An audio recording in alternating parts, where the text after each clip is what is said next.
Hey, hello again. It's April the 14th, the day before tax deadline, and I thought I'd talk a little bit about finances. There was a story reported today. I'm sure most of you've heard. This guy named Dan Price. He's the CEO of Gravity Payments. It's a Seattle-based company. He basically gave his employees a minimum salary of $70,000. Great gesture. I mean, I think most people would want to work for $70,000. But you got to look deeper into it. You got to question what are his motives? Because if you look at it on paper, at the face value, looks great. Look a little deeper. Public records. They show that he employs 100 to 249 employees, full-time employees. So let's just use 100 because that's the minimum. That's being conservative. I want to use conservative numbers here. His annual sales, $5 to $10 million a year. Let's use the maximum. I mean, we're going to go conservative on employees, maximum on sales. So he has 10,000 in sales. No expenses in there. So they have $10 million in sales. You have 100 employees. He just basically gave all of his employees a $70,000 minimum base salary. 100 employees times 70,000 is $7 million. That leaves him $3 million. And I'm sure there's a few people making more than 70,000, even though he reduced his salary to 70,000. But there are others out there making a little bit more than this 7. But we won't account for them. We'll just leave it at $7 million. There's no way in hell you can run a company with overhead expenses of that size for $3 million a year. It's just not feasible. You show me how you can do it.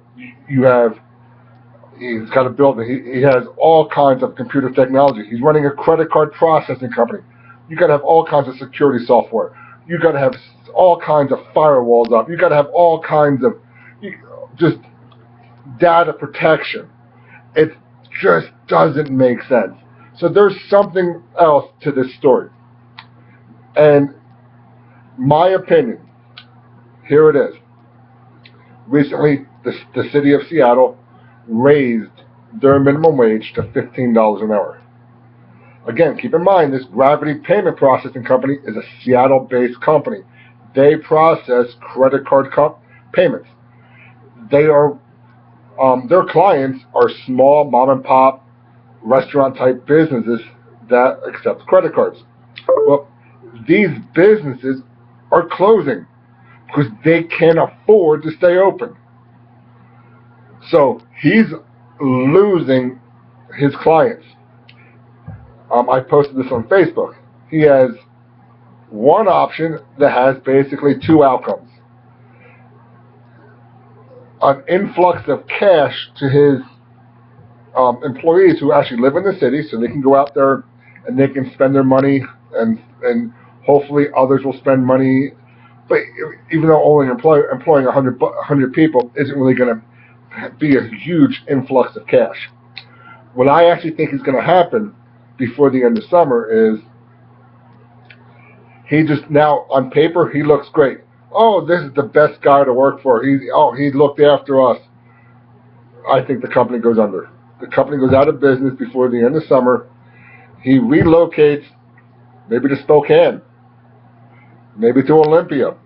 Outside of Washington, his employees will follow him because he's doing so much for them now that they move just outside, 50 miles outside the city, and then he starts up again, and he has a following.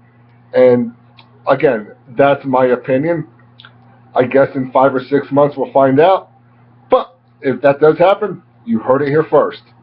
All right, have a great night. It's another short video. And capitalism at its best.